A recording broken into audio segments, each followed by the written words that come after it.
Hello, my dear students. Welcome back to Sintu Easy English with Entertainment, and you are watching Tips and Tricks of English new episode. So দেখো আজকে আমাদের বিষয় রয়েছে verbal noun এবং জিরান্ড। এই বিষয়টা নিয়ে একটু কনফিউশন সবসময় থেকে যায়। So what is verbal noun and what is জিরান্ড and what is the difference, বাংলাতে কিভাবে তাদের ডিফারেন্সগুলো বুঝবো, সেন্টেন্সের মধ্যে কি করে বুঝবো। তো সেই এক্সাম্পলস নিয়ে আমি চলে এসেছি তোমাদেরকে সহজ করে বোঝানোর জন্য। দেখো প্রথমে আমি জিরান্ড নিয়ে কথা বলবো কয়েকটা। দেখো what is জিরান্ড versus verbal noun, আমি টপিকটার নাম রেখেছি। তো জিরান্ডকে যদি আমরা প্রথমে ব্যাখ্যা করি, দেখো gerund is a words that is the combination of verb and noun. কি বললাম? Gerund is a word that is the combination of verb and noun, অর্থাৎ যার মধ্যে ভার্বেরও গুণ রয়েছে, নাউনেরও গুণ রয়েছে, সেই সমস্ত ওয়ার্ডসগুলোকে কিন্তু আমরা বলছি জিরান্ড, যেটা কখনো সাবজেক্ট হিসেবে ইউজ করতে পারি, আবার কখনো অবজেক্ট হিসেবে ইউজ করতে পারি। কিন্তু ন্যাচারালি দেখো আইএনজি ফর্ম হিসেবে এগুলো ইউজ হয়, তাহলে আমরা বলতে পারি this is the combination of verb and noun. তো আমরা দুটোকে যুক্ত করে দিতে পারি। যেমন ধরো আমরা একটা ভার্বকে যদি নিই ওয়াক, এই ওয়াকটা যদি আমরা আইএনজি ফর্মটাকে ইউজ করি কোনো একটা সেন্টেন্সের সাবজেক্ট হিসাবে বা কোনো একটা সেন্টেন্সের অবজেক্ট হিসাবে, তাহলে কিন্তু এটা একটা জিরান্ডে পরিণত হয়ে যাচ্ছে। যেমন ধরো আমি বললাম যে হাঁটা একটি ভালো ব্যায়াম। দেখো সেন্টেন্সটা দেখো, আমি যদি লিখি হাঁটা একটি ভালো ব্যায়াম, তখন তুমি কি করছো? তখন তুমি বলছো walking is a good exercise. So এখানে আমরা কি করলাম? এই ওয়াকিংটা আমরা কি করলাম? অ্যাজ এ নাউন হিসাবে বা অ্যাজ এ সাবজেক্ট হিসাবে আমরা এখানে লিখতে পারি অ্যাজ এ সাবজেক্ট হিসাবে। অ্যাজ এ সাবজেক্ট হিসাবে আমরা কিন্তু এই আইএনজি ফর্মটাকে ইউজ করলাম, যেটা একটা ভার্বেরও গুণ রয়েছে ওয়াক। অ্যান্ড এখানে যদি বলো নাউন, কেন নাউন? কি, আমি যদি বলি কি একটা ভালো ব্যায়াম, কি দিয়ে প্রশ্ন করলে ন্যাচারালি আমরা নাউনকে খুঁজে বের করতে পারি। কি ভালো ব্যায়াম? তখন তুমি বলছো walking is a good exercise. তাহলে ওয়াকিংটা ভালো ব্যায়াম, তাহলে যেহেতু কি দিয়ে প্রশ্ন করে উত্তর পাচ্ছ, ওটা নাউনেরও মতো কাজ করছে। তাহলে এটার মধ্যে দেখো ভার্বেরও গুণ রয়েছে এবং নাউনেরও গুণ রয়েছে, তাই জন্য আমরা এই দুটোকে আমরা কম্বাইন করে বলছি এটা এই সাবজেক্ট হিসাবে ইউজ হয়েছে, যেটাকে আমরা বলছি জিরান্ড। তাহলে একটা জিরান্ডকে কি বলবো? ভার্ব এবং নাউনের মিলিত রূপ, যেটা সাবজেক্ট হিসাবে ইউজ হতে পারে আবার অবজেক্ট হিসাবেও ইউজ হতে পারে। Naturally it is formed using ING, adding ING with a verb. যে কোনো ভার্বের সঙ্গে আইএনজি যুক্ত হয়ে এটা তৈরি করা হয়, যেটা সেন্টেন্সের সাবজেক্ট বা সেন্টেন্সের অবজেক্ট হিসাবে আমরা বসাই। তো এইটা কিন্তু মনে রাখতে হবে যে এটা ভার্ব এবং নাউনের মিলিত রূপ। দেখো walking is a good exercise, আমরা যদি আরো এক্সাম্পলস করে নিই, দেখো আরো কতগুলো এক্সাম্পলস আমি দেখাচ্ছি তোমাদেরকে। তো চলো দেখে নিই, আরো কিছু এক্সাম্পলস আমি নিয়ে এসেছি তোমাদের জন্য যাতে সহজ করে বুঝতে পারো। দেখো এখানে সাঁতার কাটা স্বাস্থ্যের পক্ষে ভালো, তাহলে আমি যদি এটাকে বলি জিরান্ড ইউজ করে আমি কি করে লিখবো? দেখো সাঁতার কাটা স্বাস্থ্যের পক্ষে ভালো যখন তুমি লিখছো, কি লিখছো? Swimming is good for health. অবশ্যই লিখছো তুমি swimming is good for health. Next ওয়ার্ডটা সেন্টেন্স দেখো, আমি না হেসে থাকতে পারলাম না। I could not help, I could not help লাফিং, LEUGHING। দেখো I could not help laughing. So these words দেখো সুইমিং, লাফিং অবজেক্ট হিসেবে ইউজ হয়েছে। সো এই যে অবজেক্ট হিসেবে ইউজ হয়েছে, দেখো আইএনজি যুক্ত ফর্মটা যেখানে ভার্বও রয়েছে এবং নাউনেরও মিলিত রূপ রয়েছে, সেক্ষেত্রে আমরা তাকে কি বলছি? জিরান্ড বলছি। আই কুড নট হেল্প লাফিং। নেক্সট দেখো আমি তাকে ঘোড়ায় চড়ে যেতে দেখেছি। আমি তাকে ঘোড়ায় চড়ে যেতে দেখেছি। যে দেখেছি এটা কিন্তু পারফেক্ট টেন্সকে নির্দেশ করছে।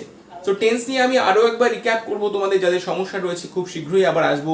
তো যারা প্রথমবার এই চ্যানেলে এসছো অবশ্যই চ্যানেলটি সাবস্ক্রাইব করে রাখো এরকম সমস্ত ভিডিওস, টিপস অ্যান্ড ট্রিক্সগুলো পাওয়ার জন্য। তো চলো দেখে নিই এটা কি করে করবো। দেখেছি যখন বলছো পারফেক্ট টেন্স, আমি তাকে ঘোড়ায় চড়ে যেতে দেখেছি, তখন বলছো I have seen him, I have seen him। পারফেক্টে করছো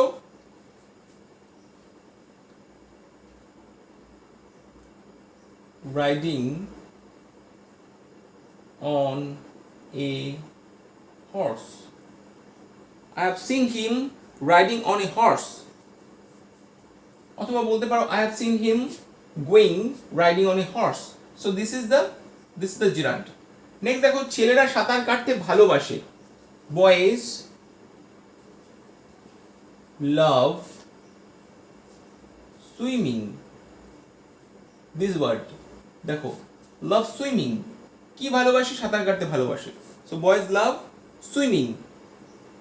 অথবা boys are fond of swimming, সেটাও করতে পারো, ফন্ড অফ ইউজ করতে পারো এখানে লাভের বদলে। দেন দেখো এই কথা শুনে তিনি খুব দুঃখিত হলেন, কি করব আমরা, অন হিয়ারিং দিস, এটা কথা শুনে বা এই কথা শুনে, on hearing, look at this, on hearing this she felt or he felt, he অথবা she করতে পারো, he felt very sorry, ওকে, এই কথা শুনে, on hearing this। তাহলে ছেলেরা সাঁতার কাটতে ভালোবাসে, এখানে the boys are fond of ও করতে পারো, the love swimming ও করতে পারো। আর এখানে দেখো I have seen him riding on a horse, দেন দেখো laughing, swimming, হিয়ারিং, সো এইগুলো কিন্তু প্রত্যেকটাই দেখো ভার্বেরও গুণ রয়েছে এবং নাউনেরও গুণ রয়েছে, তাই এদেরকে আমরা বলছি জিরান্ড। সো এবার আমরা চলে যাব যে এখানে ভার্বাল নাউনটা কি এবং এর সঙ্গে ডিফারেন্সটা কি, what is the difference from জিরান্ড and between জিরান্ড and verbal noun. তো চলো দেখে নেওয়া যাক what is verbal noun. So এবারে আমরা দেখে নেব ভার্বাল নাউন। সো কাকে বলে যদি বলা হয় ভার্বাল নাউন, তুমি সিম্পলি বলতে পারো যে it is a word or it is a gerund that is preceded by the and followed by of. Verbal noun is a gerund which is preceded by the and followed by of. আর একটু সহজ করে বুঝিয়ে দিই, যেমন ধরো আমি বললাম the winning, sorry, the winning of Indian team was excellent. So এখানে দেখো এই যে উইনিং কথাটা কি হয়েছে, so this is preceded by the, একটা দা রয়েছে পূর্বে and followed by of, but it is itself a gerund।